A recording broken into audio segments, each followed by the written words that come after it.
अस्सलाम वालेकुम।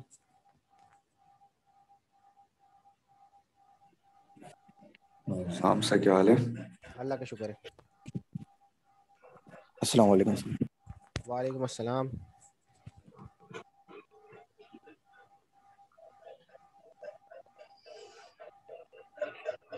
अस्सलाम वालेकुम सर। वालेकुम अस्सलाम। आज तो वेलकम सर। वालेकुम अस्सलाम।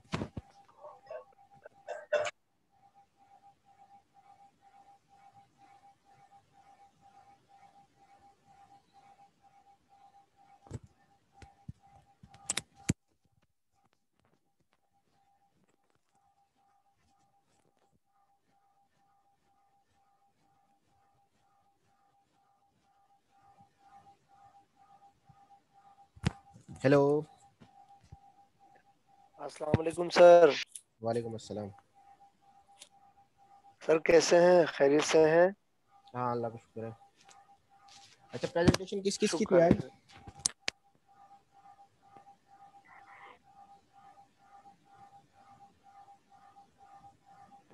ये हसान का ग्रुप था ना? जी सर, जी सर। तनवीर अंजुम, हसन अहमद कुरैशी, नईर अरशद और सैयद मोहम्मद अनस। तो तनवीर तो मुझे नजर नहीं आ रहे। आ गए सर। अस्सलाम वालेकुम सर। वालेकुम अस्सलाम। तनवीर बात कर रहा हूँ।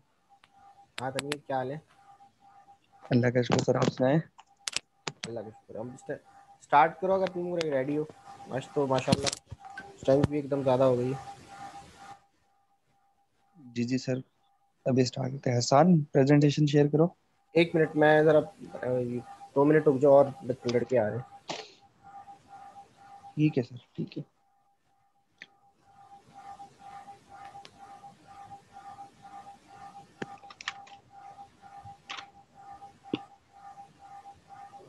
और ये दूसरा ग्रुप जो है, 2 ग्रुप है ना आज? जी जी सर।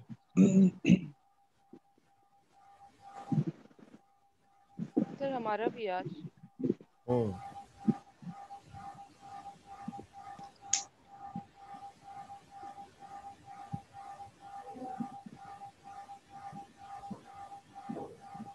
आ गए आप तनवीर? सारे आ गए? जी तो सर, साहब हमारे आज ग्रुप क्लास होगी भी इनके बाद, प्रेजेंटेशन के बाद? इरादा तो है मेरा एक एक सेशन रखने का।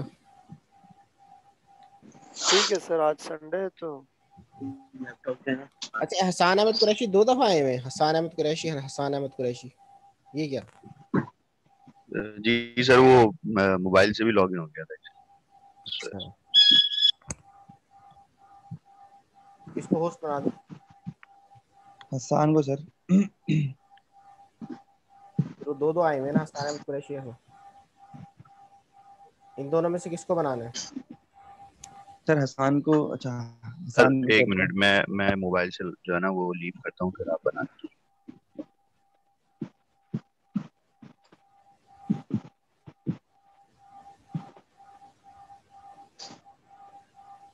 बना दो।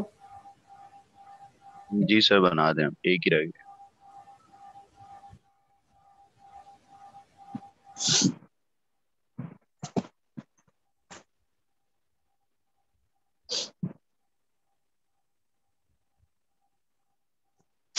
होस्ट बना दिए।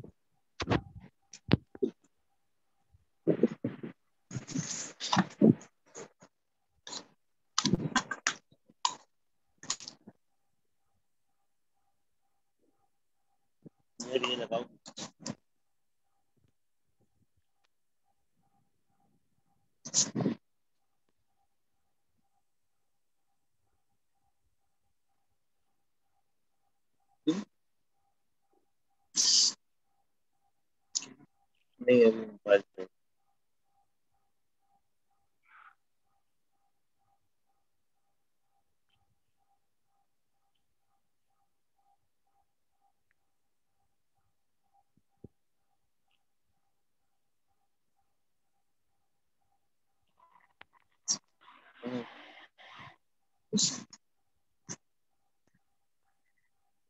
सर स्क्रीन शेयर हो रही है?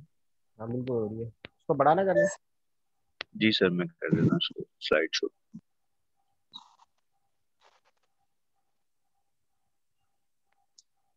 मेरे भाई में प्रोफेशनल ठीक थोड़ी है, हूँ।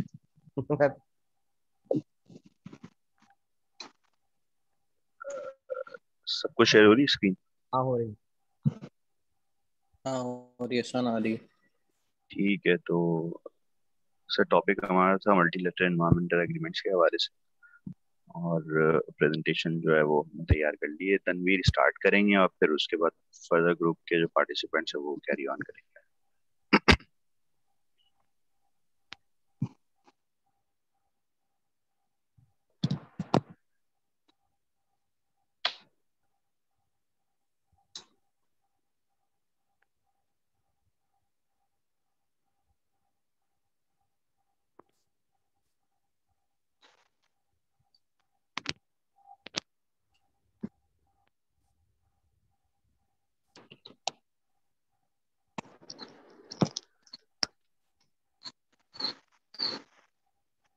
अस्सलाम वालेकुम सर। वालेकुम अस्सलाम।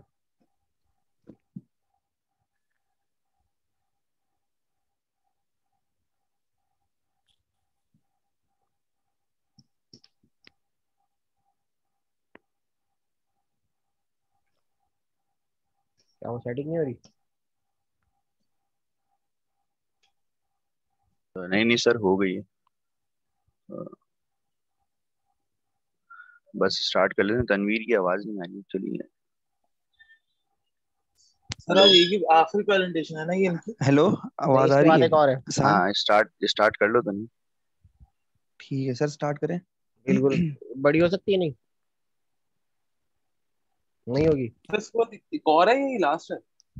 इसके बाद लास्ट है। Okay sir. ये बॉक्स कैसा आ रहा है? ये पहले तो नहीं था, बस ये अब खत्म क्यों आ हो रहा रहा है, है? सॉरी। चले सर, स्टार्ट करते हैं। बिस्मिल्लाहिर्रहमानिर्रहीम। माई सेल्फ तनवीर अंजुम, और जो हमारा टॉपिक है वो है मियाज मल्टीलेटरल इन्वायरमेंटल एग्रीमेंट्स। और जो मेरे टीम मेंबर्स हैं उसमें हसान अहमद कुरैशी हैं, नरीन इरशद हैं, और सैयद अनस हैं। तो let's start. First of all I will discuss के मियाज है क्या बेसिकली। जो मियाज हैं इनको, इनकी जो एब्रीवेशन है वो है मल्टीलेटरल इन्वायरमेंटल एग्रीमेंट्स, जो कि legally binding instrument between two और more nation states that deal with some aspect of the environment. मतलब ये मियाज जो है ना, बेसिकली क्या होता है, एक लीगल एग्रीमेंट होता है बिटवीन टू कंट्रीज या मोर नेशंस। एक या एक से ज्यादा कंट्रीज भी हो सकती है इसके अंदर, डिफरेंट नेशन भी हो सकती हैं। और जो इसके अंदर मेन इंपॉर्टेंट चीज़ होती है कि हम लोग इन्वायरमेंटल इश्यूज जो भी हमारे डिफरेंट ट्रांसबाउंडरी इम्पैक्ट या इन्वायरमेंट के इश्यूज है, उसके ऊपर हम लोग क्या करते हैं, एग्रीमेंट करते हैं बिटवीन डिफरेंट कंट्रीज। और ये एक लीगल डॉक्यूमेंट होता है। अ, उसके अंदर जो है ना, लीगली बाइंडिंग एग्रीमेंट्स के अंदर a set of commitments in the form of legally binding targets and time tables. Like हम लोग इसको, अगर मैं बात करता हूँ कि लीगल क्यों बोलते हैं, क्योंकि इसके अंदर जो है ना ये हमारी एन मियाँ कमिटमेंट्स किस पे होती हैं लिखा है between. Tanveer? G N sir. मियाँ के साथ एन आता है? सर ये ऊपर से रिपीट हो गया बेसिकली, ये अच्छा। सेम वही चीज है। नहीं, मैंने कहा एन मियाँ जो है वो नहीं आता सर, नहीं आता, नहीं नहीं आता, आता। एन नहीं आता, नहीं आता। चले। तो लीगली बाइंडिंग कमिटमेंट्स का, एग्रीमेंट्स का मतलब ये है कि set of commitments in the form of legal binding targets and time tables. Like जिस तरह हम कोई भी एक्शन या कोई भी प्लान करते हैं उसके अंदर टाइम टाइम फ्रेम भी डिफाइन करते हैं, तो सेम केसेस विद जो है ना मियाज की, जब हम लोग लीगल बाइंडिंग्स या लीगल इंस्ट्रूमेंट इसके अंदर सेट करते हैं तो उसके अंदर हम टाइम टेबल और टारगेट्स को भी डिफाइन करते हैं। और नॉन बाइंडिंग इंस्ट्रूमेंट्स के अंदर क्या होता है कि ये भी लाइक हमारे पास कमिटमेंट होती है बिटवीन डिफरेंट कंट्रीज या डिफरेंट नेशंस, बट इसके अंदर जो है ना हम लोग टाइम टेबल सेट नहीं करते। अगर मैं इसके साथ ही देखें, लिखा हुआ है hard law and soft law. Hard law का मतलब ये है कि हम लोग इसके अंदर डिफरेंट ट्रीटीज हैं, कन्वेंशंस हैं, एग्रीमेंट्स हैं, पैक्ट्स क्या हैं, मतलब है, प्रोटोकॉल हैं, दोनों हम में लोग जो फर्क है क्या ना है? इनके ऊपर अगर हम।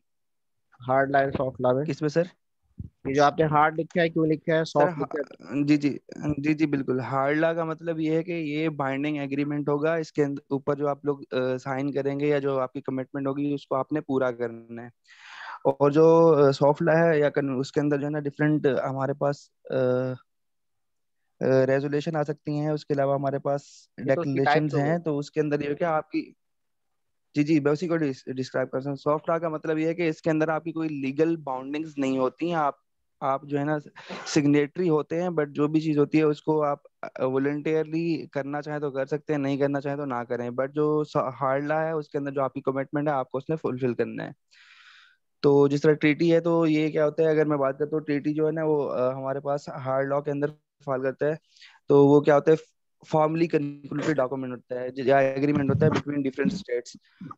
जिस तरह मैं अगर बात करता हूँ सिंतास मैदा, वो भी एक ट्रीटी था बिटवीन पाकिस्तान एंड इंडिया, उसको आपने फुलफिल करना है। इस तरह उसी हार्ड लॉ के अंदर जो है ना आपकी कन्वेंशन भी आ जाती है, जो कि एग्रीमेंट होता है बिटवीन डिफरेंट या पार्टिकुलर मैटर के ऊपर, जो कि आपने हर सूरत में फुलफिल करना होता है। हेलो, जी जी बोले। कोई बोल रहा है पीछे? ठीक है, तो सर आवाज आ रही है? इन्वायरमेंटल एग्रीमेंट्स हार्ड लॉ है सारे इसके मुताबिक तो। नहीं नहीं नहीं सर, इसमें देखें कुछ जो कन्वेंशन वगैरह आ जाएंगी या कुछ रेजुलेशन वगैरह आएंगी, डिक्लेरेशन है, रिकमेंडेशंस हैं, वो जो है ना सॉफ्ट के अंदर फॉल करेंगी। और बाकी तकरीबन जो हमारे जैसा रामसार कन्वेंशन थी, सीबीडी थी, साइट्स था, ये सारी चीजें आपकी हार्ड लॉ के अंदर आ जाएंगी। प्रोटोकॉल्स हार्ड लॉ आएगा। प्रोटोकॉल्स भी सर हार्ड लॉ के अंदर है। क्योटो प्रोटोकॉल था, मॉन्ट्रियल प्रोटोकॉल था, ये मतलब ये फॉलो करना है हर हाल में। इस तरह की सारी चीजें। सर देखें, इस पे अगर आपका डिफरेंट कंट्रीज के दरमियान एग्रीमेंट होता है, आप सिग्नेटरी बनते हैं उनका, तो यू हैव टू इंडिया कहता फॉलो है मैं दैट। फॉलो नहीं करता, जैसे इंडिया ने भी कहा है कि मैं प्रोटोकॉल सर वो तो पॉलिटिकल इश्यूज हैं, वो तो पॉलिटिकल इश्यूज हैं और इस तरह के मैटर्स हैं, वो एक तो अलग अगर इसका हम एस्पेक्ट हो इसको सकता हम है। कहते हैं कि this is a hard law, तो हार्ड हार्ड लॉ में तो फॉलो करना है, you must have to follow the agreement. हमने उस एग्रीमेंट को जी फॉलो सर। किया। अगर वो अमेरिका कह रहा है मैं विड्रॉ करता हूँ ड्यू टू चाइना कन्फ्लिक्ट, और इसी तरह इंडिया भी साथ में कहता है कि मैं चाइना की वजह से इसको नहीं मानूंगा, वो इशू ये है कि वो चाइना जो है ना वो चाइना जो है वो एयर पोल्यूशन इतनी ज़्यादा प्रोड्यूस कर रहा है, वन ऑफ द मोस्ट, ये बीजिंग जो है वो मेरे ख्याल में टॉप मोस्ट पे जा चुका है, सबसे ज़्यादा वहाँ पे एयर पोल्यूशन है।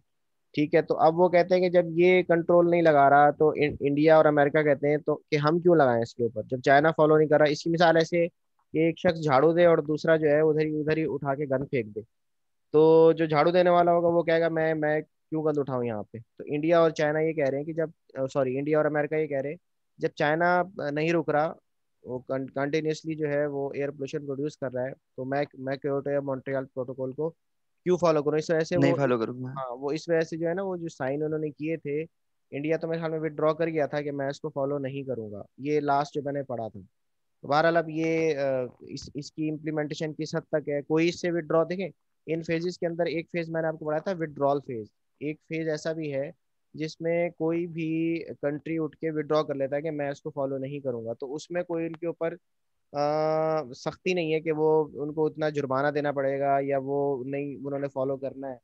तो किसी हद तक यहाँ पे जो है ना एक ये एग्रीमेंट है वॉलेंटरीली सर बेस्ड। इम्प्लीमेंटेशन, अगर ट्रू इम्प्लीमेंटेशन की बात करें तो वो तो नहीं है। लाइक जिस तरह हमारे पास यूनाइटेड यूएन है, अगर वहां से ये हाँ, चीजें यूएन ऊपर अगर होता तो मतलब फिर टॉप उसने टॉप वहां से अगर ये ड्राइव होती है, तो फिर तो एक्चुअल इम्प्लीमेंटेशन हो सकती है। लाइक की तो अगर मैं बात यूएनओ ने करता हूँ थी। Kyoto protocol. हाँ, की तो यूएनओ ने स्टार्ट की थी, जैसे यूएनएफसीसी है, यूएनएफसीसीसी है, यूनाइटेड नेशन फ्रेमवर्क, तो ये सारी हैं यूएनओ की तरफ से, लेकिन ये इसमें जो है वो अब यूएनओ ने सख्ती नहीं की हुई।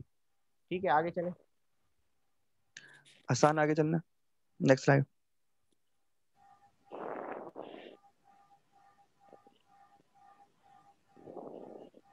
अच्छा, इसका बैकग्राउंड थोड़ा सा मैं बता देता हूँ अभी यहाँ पे, बिफोर स्टार्टिंग दिस स्लाइड। जो है ना पाकिस्तान अभी जो है ना पाकिस्तान ने तकरीबन कोई 31 मियाज के ऊपर साइन किया है अभी अभी तक। ठीक तो है।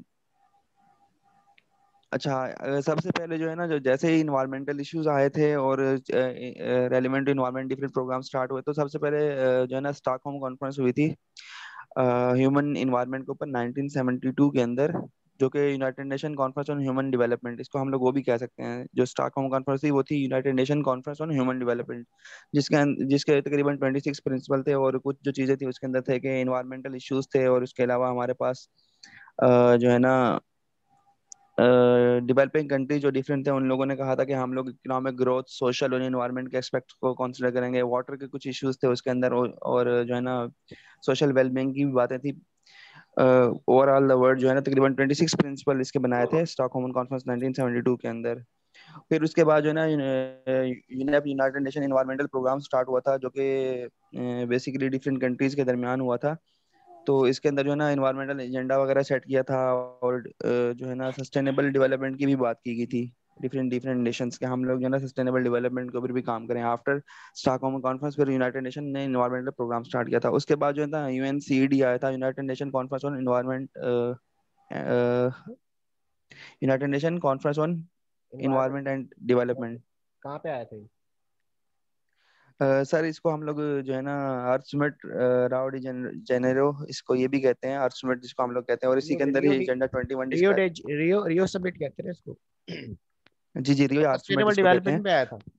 बिल्कुल एग्जैक्टली, एजेंडा 21 जो था इसके अंदर जो है ना टोटली सस्टेनेबल डेवलपमेंट की बात करता है। तो यहाँ पे हम लोगों ने सस्टेनेबल डेवलपमेंट की बात की थी, और जो है ना कुछ हम लोगों ने सोशल इकोनॉमिक और इन्वायरमेंटल फैक्टर्स जो है ना उसको भी डिफाइन किया था कि हम लोग जो है ना इनको कंसिडर करेंगे ड्यूरिंग द एनवायरनमेंट या ड्यूरिंग द हमारे जो भी प्रोजेक्ट्स है व्हाट्सएवर है, ताकि हम लोग सस्टेनेबल डेवलपमेंट को इंश्योर कर सकें। तो यही बेसिक जो चीज़ें थी, वहाँ से ही जो है ना हमारा ये मियाज की हिस्ट्री स्टार्ट होती है। तो ये सबसे पहले मैंने अभी बताया था कि इसका जो है ना मियाज है क्या, कि है legal environmental protection sustainable development, जो कि मैंने इसको लिंक कर दिया यूएनसीईडी एजेंडा 21 के साथ।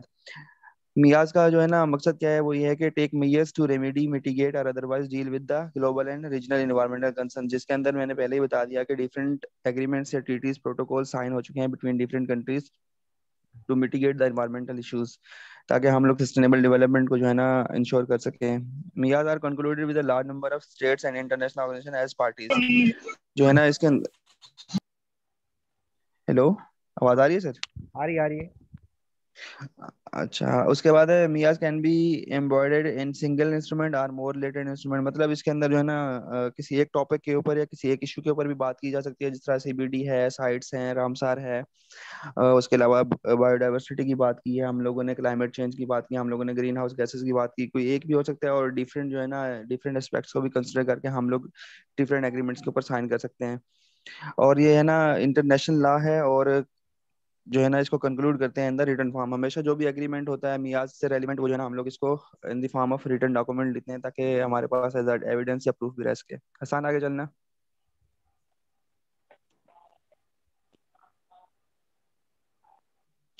अच्छा, ट्रांसपोर्ट, अच्छा मियाज जो है ना इसकी नीड क्या है, मियाज के ऊपर हम लोगों ने साइन क्यों किया, what is the need to sign on the multilateral environmental agreements. Basically इसका जो मेन पर्पज है वो ये है to kill the transboundary impacts of the environment. Like transboundary का मतलब ये है कि जिस तरह ट्रांसबॉन्डरी तमाम इन्वायरमेंटल कंट्रीज इम्पैक्ट की क्या जो, होते हैं? सर लाइक जिस तरह हम पाकिस्तान है, पाकिस्तान की जो बाउंड्री और साथ ही चाइना है, तो जो हमारे एयर के मैटर्स हैं, लाइक एयर पोल्यूशन है, जिस तरह हम लोग अभी स्मोक का इशू फेस कर रहे हैं अपने लाहौर के अंदर, तो हमेशा ये सुनने को मिलता है कि चाइना जो है ना ये इंडिया की कारस्तानी है, इंडिया ने हरकत की है भाई, वहां से जो है ना स्मोक सरा आ रहा है। ट्रांसबॉर्डरी का मतलब कि आपके जो शेयर्ड या ज्वाइंट कह सकते हैं कि जो इश्यूज है इन्वायरमेंट के, लाइक एयर है, एयर का तो इशू ऐसा है कि एयर ने तो मूव करना है, पाकिस्तान यहाँ की पोल्यूशन वहाँ जाएगी, वहाँ की पोल्यूशन यहाँ पे आएगी। जैसे चाइना की आप बीजिंग की बात कर रहे थे कि वहाँ पे सबसे ज्यादा एयर पोल्यूशन है, वहाँ की पोल्यूशन यहाँ आएगी, यहाँ की पोल्यूशन वहाँ जाएगी, तो this is called transboundary environmental problems. ठीक है। तो basically to kill the transboundary environmental problems हम लोगों ने क्या था मियाज के ऊपर साइन किया था, ताकि तमाम लोग ऑन द सेम पेज हों, और अगर किसी एक रीजन की वजह से किसी दूसरे रीजन को मसला हो रहा है या इशू बन रहा है किसी दूसरे रीजन का, तो तमाम लोग उसके खिलाफ एक्शन या रेमेडियल एक्शन ले सकें। ठीक है। हसान, नेक्स्ट। अच्छा सर, उसके बाद जो है ना मियाज की एवोल्यूशन हुई, जो सबसे पहले तीन चीजें थी उसके अंदर सीबीडी था, यूएनसीसीडी था, और UNFCC. UNFCC was totally relevant to climate change. उसके बाद जो है ना UNCCD was relevant to desertification या टू कॉम्बैट डेजर्टिफिकेशन था, और जो है ना सीबीडी था ये था बायोडाइवर्सिटी से रेलिवेंट। मैं इसको बता देता हूँ, UNCD United Nation Convention to combat desertification है, यूएनएफसीसी क्लाइमेट इसमें चेंज दो या सर्कल यूनाइटेड बने नेशन हुए हैं फ्रेमवर्क कन्वेंशन। तनवीर। जी सर। इसमें दो सर्कल बने हुए हैं, एक सर्कल ये है और एक सर्कल ये है। क्या मुराद है इस सर्कल जी से? जी सर। सर देखें, वो एक ही साइकिल है, जो सीबीडी है और जो डेजर्टिफिकेशन है, ये एक ही उसके अंदर कन्वेंशन के अंदर आते हैं। ये उसी के ही जो है ना दो एग्रीमेंट हैं। और UNFCC that is relevant to climate change, इनका वो डेजर्टिफिकेशन और जो है ना बायोडाइवर्सिटी से लिंक नहीं है। इसका जो है ना क्लाइमेट, इसके अलग से ही वो जो डिफरेंट बना हुआ है। प्रोटोकॉल थे, एक लाइक बड़ा क्योटो सर्कल भी है प्रोटोकॉल था, मॉन्ट्रियल। जिसमें बाहर यूएनएफसीसी वाला सर, लिखा ही, हाँ। क्योंकि देखें ये तो वो है ना, ओवरऑल अगर मैं बात करता हूँ, ये मियाज के अंदर ही आती हैं सारी चीजें और इंटरलिंक्ड है आपस में। क्लाइमेट चेंज का डेजर्टिफिकेशन से लिंक है, जो बायोडाइवर्सिटी है उसके ऊपर भी इसका इम्पैक्ट है। तो ये सारी चीजें इंटरलिंक्ड है, दैट्स वाई ये एक ही सर्कल के अंदर आ रही हैं। आगे हसान नेक्स्ट चलो। अच्छा, माइलस्टोन्स क्या अच्छा, हैं इसको अभी तक इसको जो हम ठीक लोगों ने। करना में हम स्टॉकहोम कन्वेंशन है या कॉन्फ्रेंस है? Stockholm conference on human and environment है, डेवलपमेंट नहीं है। जी sir. Stockholm, USCHE, H E आता है, एनवायरनमेंट, ह्यूमन एंड एनवायरनमेंट। ये 1972 में हुई थी स्टॉकहोम स्टॉकहोम में।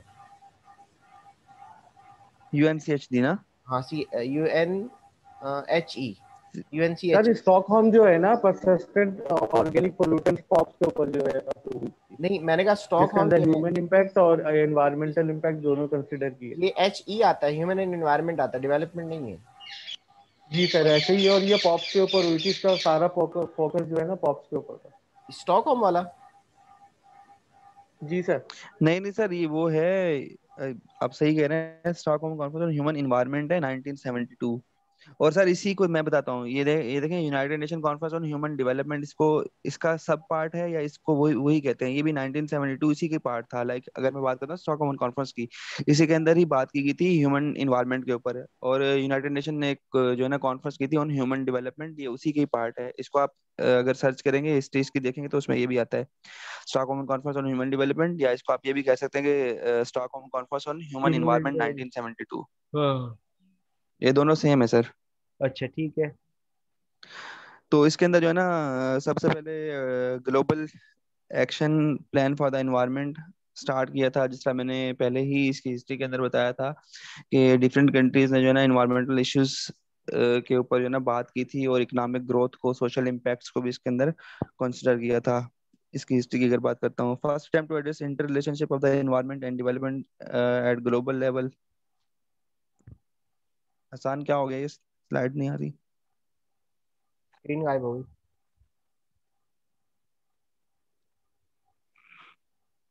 सही है।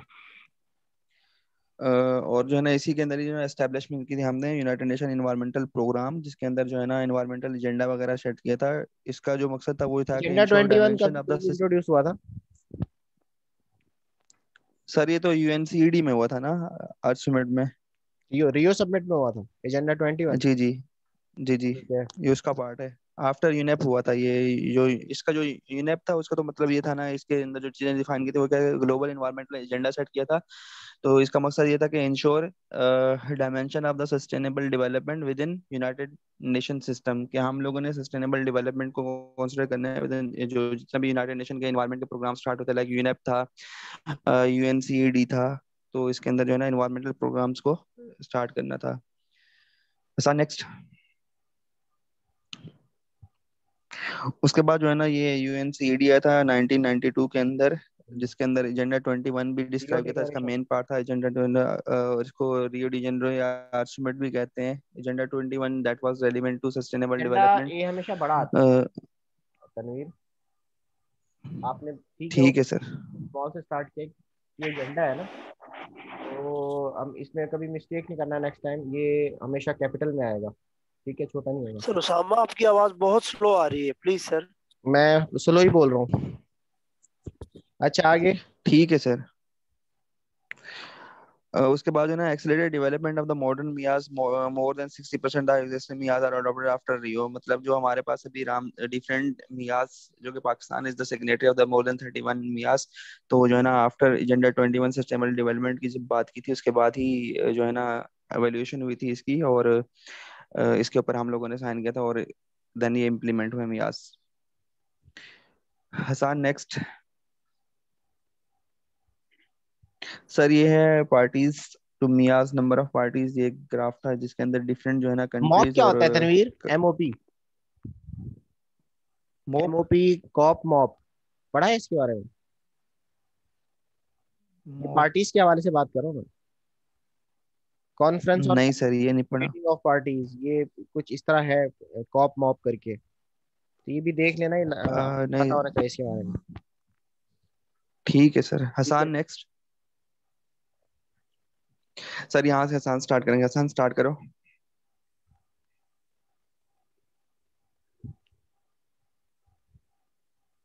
हेलो हसान, आवाज आ रही है? जी सर। हेलो। जी जी आ गई। हेलो, आ रही है मेरी हाँ आवाज? हसान, जी जी आ सही है। रही है। एक दूसरे को सर कह रहे हो तुम लोग? नहीं सर। अच्छा।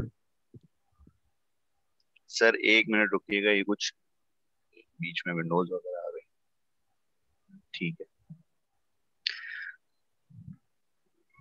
सर, एमईएस जो है उनके ऑब्जेक्टिव्स के हवाले से बात कर लेते हैं कि MES help in limiting environmental issues, यानी ऑब्वियसली मल्टीलेटरल आवाज कट एनवायरमेंटल। रही है हसान, कम आ रही है। हेलो हाँ अब आ रही है, सही है। सर, मल्टीलेटरल एनवायरमेंटल एग्रीमेंट जो है वो यूजुअली बनते ही जो है वो ट्रांसबाउंड्री पॉल्यूशन के जो इश्यूज होते हैं उनके ऊपर, तो उसके ऑब्जेक्टिव्स में भी यही चीजें होती हैं कि जो अ, जैसे क्लाइमेट चेंज है, कंजर्वेशन ऑफ बायोडायवर्सिटी और कॉम्बैट डिग्रेडेशन, के मेन यूजुअली जब स्टार्ट हुआ था तो उस टाइम पे ये मेन इनके फोकस में थी ये चीजें। फिर कुछ ऐसे कन्वेंशंस भी अवेलेबल हैं जिसमें कुछ सिर्फ और सिर्फ यानी 2 से 3 ममालिक के दरमियान जो कि मल्टीलेटरल भी होते हैं और वॉलेंटरीली है। बायलेटरल भी होते हैं। जी सर, सेकंड पॉइंट में कि MEA will help states discover that is generally in their interest to organize action and volunteering drive emerging demands. और यानी वॉलंटियरली बेसिस पे भी कुछ इस तरह के एमईए हैं जिसमें दूसरी कंट्री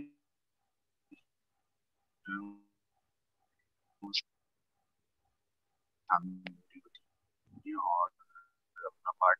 आवाज बहुत हल्की आ रही है हसान। सर पॉजिटिव एसेंस में जो है वो ये चीज। जी सर।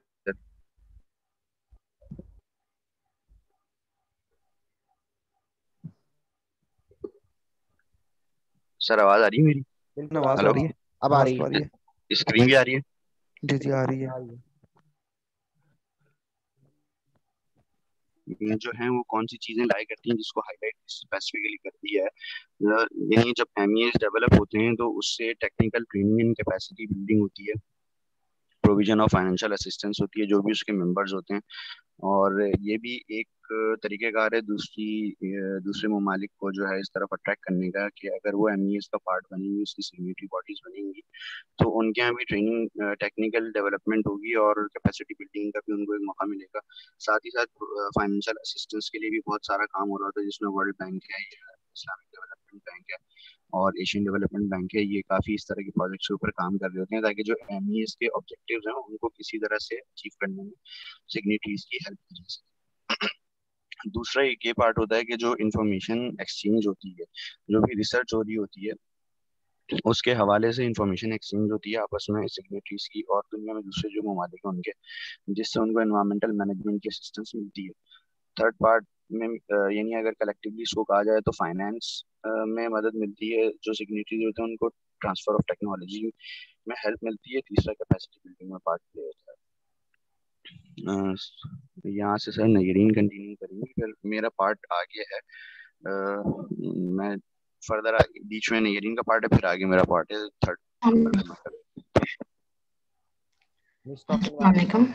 वालेकुम अस्सलाम। अस्सलाम वालेकुम, आवाज़ आ रही है मेरी? आ रही है नयरीन। इंटरनेशनल एनवायरमेंटल एग्रीमेंट्स की बात करें हम तो एयर सबसे पहले पॉइंट पे एयर है। तो एयर से जो एयर से रिलेटेड जो international environmental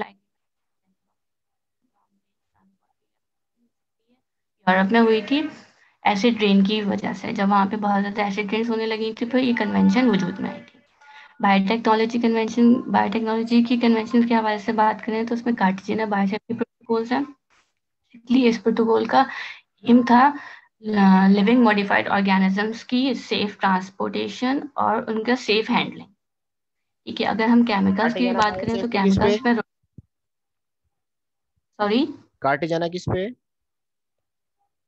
कार्टिजिनल living modified organisms के ऊपर है सर। ठीक है, लिविंग LMO मॉडिफाइड, क्या होते हैं? जी जी, LMO। सर ये म्यूटेटेड ऑर्गेनिजम्स होते हैं जिनकी म्यूटेशन हो मतलब बायोटेक्नोलॉजी के तहत इनकी म्यूटेशंस हो जाती हैं। नहीं, इसका पूरा मुझे आप कार्टिजाना प्रोटोकॉल का बताएं कि कार्टिजाना बायोसेफ्टी प्रोटोकॉल क्या था, किस पे बनाया गया था, और इसके मुताबिक LMOs क्या होते हैं?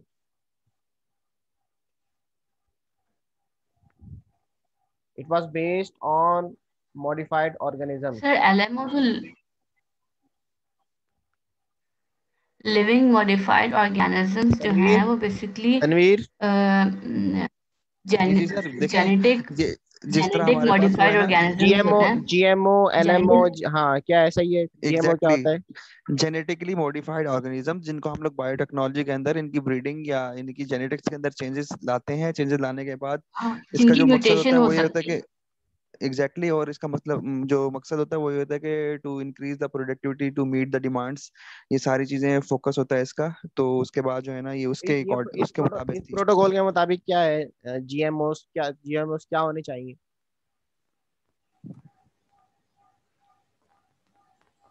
हसान, जीएमओ इस तनवीर, हाँ ये मतलब प्रोटोकॉल क्या कहता है? कार्टिजाना प्रोटोकॉल आपने लिखा तो है, ये कहता क्या है? सर इसमें सर बायोसेफ्टी प्रोटोकॉल है, इसके अंदर जो है ना वो क्राइटेरिया ये होता है कि कोई भी जीएमओज हैं वो अगर किसी मुल्क में डेवलप हो रहे हैं तो उसकी सेफ हैंडलिंग, उसकी ट्रांसपोर्टेशन, और यानी जैसे अभी कोविड के हवाले से एक चीज चल रही थी कि ये चाइना की लैब में इट बना है और इट उनसे मस्ट नॉट बी बेवकूफ हो ट्रांसपोर्टेड, पता है गए। आपको? जी सर, प्रायर कार्टिजाना टू प्रोटोकॉल सिर्फ उसमें। ये कहता है कि आपकी जो GMOs हैं, जेनेटिकली मॉडिफाइड ऑर्गेनिजम्स जो हैं, these organisms are much stronger than the native organism. जो हमारी जेनेटिकली जी मॉडिफाइड सर। ऑर्गेनिज्म होती है वो स्ट्रॉन्ग होती है किससे? जो कि लिविंग ऑर्गेनिज्म होती है उससे ज़्यादा मजबूत होती है। तो जी sir. It must not be transported, या वो क्या कहते हैं उसको, ट्रांस बाउंड्री उसकी नहीं होनी चाहिए। वो एक कंट्री में अगर प्रोड्यूस हुआ है तो सर वो प्रायर ट्रांसपोर्टेशन से पहले उसका पूरा प्रोटोकॉल। जी सर। हाँ वो प्रोटोकॉल बनेगा उसका कि वो उसको ट्रांसफर होनी चाहिए। लेकिन ये प्रोटोकॉल ये कहता है कि अगर कोई जेनेटिकली मॉडिफाइड ऑर्गेनिज्म किसी एक कंट्री ने बनाया है तो it must not be transported to the other country, क्योंकि ये वहाँ की जो नेटिव वही स्पीशी जी होगी, सर। उसको उसको जो है वो खत्म कर देगा। जैसे भी कोरोना का केस हुआ है, इस विषय जी सर। वो जेनेटिकली जी सर। मॉडिफाई जी था, जी जो भी था वो एक जगह से सर, दूसरी ये जगह जो ट्रांसफर। कोनोकार्पस वाला केस। जी सर। कोनोकार्पस वाला केस हुआ, इसने हमारे नीम के दरख्त को खत्म कर दिया। ठीक है, बना कहीं और था, वो जेनेटिकली मॉडिफाई था, वो यहाँ पे आके कोई कहता है तुर्की ने दिया इन्हें। तो इन्होंने जब यहाँ पे उगाया तो आपको अभी कोनोकार्पस ही नजर आता है, नीम के दरख्त बहुत कम ही नजर आएंगे, क्योंकि ये जो नेटिव जेनेटिकली मॉडिफाइड ऑर्गेनिज्म जो है, these are much stronger than the native organism. ठीक है, तो उसको खत्म कर देते हैं। आगे चलें, इसका मतलब ये था। ठीक है, अब केमिकल्स की बात कर लें, हैजार्डस केमिकल्स की कन्वेंशंस की बात करें तो उसमें रोटेडम कन्वेंशंस हैं, POP Stockholm convention persistent organic pollutants पे, और Minamata convention on mercury. Next करें Hasan. Civil protection environmental accidents की बात करें तो उसमें हेलसिंकी कन्वेंशन आ जाता है जो कि बाल्टिक सी पे था। ठीक है, और ऑस्पार कन्वेंशन जो है ये भी मरीन एनवायरमेंट से है, लेकिन ये अच्छा, ये सारे लेकिन कन्वेंशन ये क्या कहते हैं? मतलब रीजनल कन्वेंशन है। ये सारे नॉर्थ ईस्ट अटलांटिक सी के ऊपर था। ये नयरीन, ये स्पार्क, सॉरी, जितने भी ओशन पे बने हुए हैं जो कि आप डिस्कस कर रही हैं, बाल्टिक सी हो गया और ये कुछ अदर सीज हैं, तो उस पे जो ये कन्वेंशन बनाए गए हैं उनका उनका पर्पस क्या है? What is the purpose of their, क्या कहते हैं उनको, जो मार्ज वजूद में लेके आए हैं उनका पर्पस क्या है, खासतौर पे सी का? बेसिकली सर उनका प्रोटेक्शन, उनका उनका पर्पस है कि प्रोटेक्शन करना और कंजर्व करना मरीन एनवायरनमेंट को। ठीक है, मेरा भाई शिपिंग कंपनी में है, ठीक है। तो वो अभी वापस आया है, तो कहने लगा कि इन्वायरमेंटली इतनी सख्ती हो गई है कि इनका जो वो कौन सा वाटर होता है, ड्रेन वाटर होता है ना, वो ये एक समंदर से जी दूसरे सर। समंदर में डाल नहीं सकते। इस पे भी कन्वेंशन बनी हुई है, ठीक है। इन्वायरमेंटल कन्वेंशन बनी हुई है। फर्ज किया बाल्टिक सी है, जैसे बाल्टिक सी का लिखा हुआ है, या हमारा जी इंडियन जी जी। ओशन, इंडियन ओशन है, वहां से ये पानी लिया इन्होंने, तो ये पानी यूज करते हैं अपने पर्पस के लिए, उसको आरओ से गुजार के वो पानी और साफ उसको करते हैं, कहीं और फिर जो उसका जो ड्रेन होता है ना, वो किसी और समंदर में नहीं डाल सकते। ये नहीं भी, डाल सकते हैं। जी क्योंकि सर, वहां की मछलियां दूसरी एग्जैक्टली। जगहों की मछलियां की नुकसान पहुंचाती है। आगे चलें, ठीक है। ठीक है। और बुचारेस्ट कन्वेंशन जो है वो ब्लैक सी की प्रोटेक्शन और कंजर्वेशन के लिए है। ठीक है। अब क्लाइमेट चेंज और ओजोन डिप्लीशन की बात करें तो सबसे पहले यूएनएफसीसी फ्रेमवर्क है, ठीक है, जिसके अंदर क्योटो प्रोटोकॉल और Montreal protocol. Kyoto protocol basically Kyoto protocol जो है वो हमें वो कन्वेंशन जो है वो रिडक्शन है ग्रीन हाउस गैसेज इमिशंस पे, ठीक है, कि ग्रीन हाउस गैसेज की emissions को कम से कम किया जाए। और मॉन्ट्रियल प्रोटोकॉल जो है वो ओजोन डिप्लीटिंग सब्सटेंसेस से रिलेटेड है। ठीक सही, है। ओजोन डिप्लीटिंग सब्सटेंसेस की कंजम्पशन कम से कम की जाए। और वियना कन्वेंशन भी जो है वो भी ओजोन लेयर की प्रोटेक्शन और कंजर्वेशन के लिए, और उसके जो मतलब ह्यूमन एक्टिविटीज जो एडवर्स इफेक्ट ओजोन लेयर पे आ रहा है उससे रिलेटेड है। ठीक है। आगे चलें। Next, governance. गवर्नेंस में जो है वो आरहस कन्वेंशन आ जाती है, जिसमें पब्लिक पार्टिसिपेशन सबसे पहले आरहस कन्वेंशन में 1998 में पब्लिक पार्टिसिपेशन का मतलब ये है कि कोई भी गवर्नेंस एक क्या होता है, लेमैन या कोई हसान? मत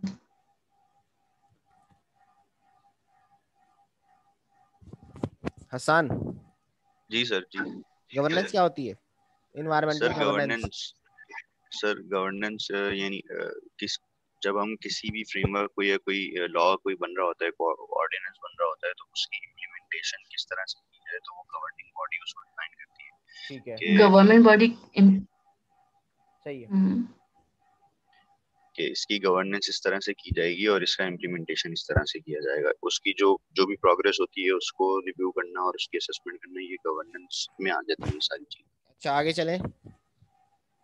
ठीक है। तो आरहस कन्वेंशन में जो है वो सबसे पहले पब्लिक पार्टिसिपेशन का मतलब ये है कि कोई भी लेमैन या कोई भी एक आम आदमी इन्वायरमेंटल मैटर में किस तरह इंटरफेयर कर सकता है या अपनी राय दे सकता है। तो आरहस कन्वेंशन में सबसे पहले ये चीज वजूद में आई थी। और एस्पो कन्वेंशन जो है वो EIA से रिलेटेड है, इन्वायरमेंटल इम्पैक्ट असेसमेंट। अच्छा, इंडस्ट्री की एक ही है हेल्सन की कन्वेंशन और इंडस्ट्रियल एक्सीडेंट्स। और लैंड यूज पे अगर हम अल्पाइन कन्वेंशन, तो अल्पाइन कन्वेंशन जो है वो रीजनल कन्वेंशन है, जो कि स्पेसिफिक अल्पाइन फॉरेस्ट रिलेटेड की कंजर्वेशन और प्रोटेक्शन के लिए थी। Next, Hasan, nature and biodiversity. तो नेचर एंड बायोडाइवर्सिटी में बहुत सारे कन्वेंशन हैं, लेकिन मैं स्पेसिफिक इंपॉर्टेंट जो पॉपुलर है मैं उनकी बात करूंगी। CBD convention, convention of biological diversity, Cartagena protocol on biosafety, और जैसे ये CMS है, convention of conservation of migratory species, पे पाकिस्तान ने भी साइन किया हुआ है। इसमें यह है कि कोई भी माइग्रेटरी स्पीसीज की प्रोटेक्शन और कंजर्वेशन। और साइट्स की अगर हम बात करें तो इंडेंजर स्पीसी, फॉर एग्जांपल हमारा मारखोल, या जो हमारी इंडेंजर स्पीसी है मारखोल, या फिर कोई ऐसी लकड़ी हम इसको इस तरह से बाहर नहीं भेज सकते, रिस्ट्रिक्टेड है ये। ठीक है, ठीक है। और इसके अलावा इसमें अल्पाइन कन्वेंशन आ गई, और रामसर कन्वेंशन जो है वो वेटलैंड्स की प्रोटेक्शन और कंजर्वेशन से रिलेटेड है। अच्छा, ये 3 टर्म्स हैं, इंडेंजर्ड स्पीशीज, थ्रेटेंड स्पीशीज, क्या फर्क होता है इन दोनों में? ये जल्दी, मेरे पास मिनट भी टाइम खत्म हो गया आप लोगों का। सर ये कैटेगरीज हैं। इंडेंजर्ड स्पीशीज जो है वो मतलब इसको इंडेंजर्ड, कैटेगराइज किया। थ्रेटन्ड, ये मुझे डॉक्टर अल्ताफ साहब ने बहुत पहले पढ़ाया था। उसकी एक बात बताई थी कि अगर ये हो तो इंडेंजर्ड होगी, और थ्रेशोल्ड लिमिट थी, एक थ्रेशोल्ड।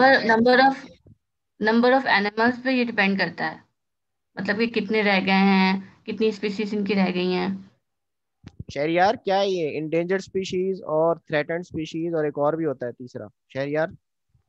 सर, एंडेंजर्ड स्पीशीज का मतलब ये है जो कि आपके पास एनवायरनमेंट में बहुत कम पाई जाती हैं और उसके लिए रिस्ट्रिक्शंस हैं।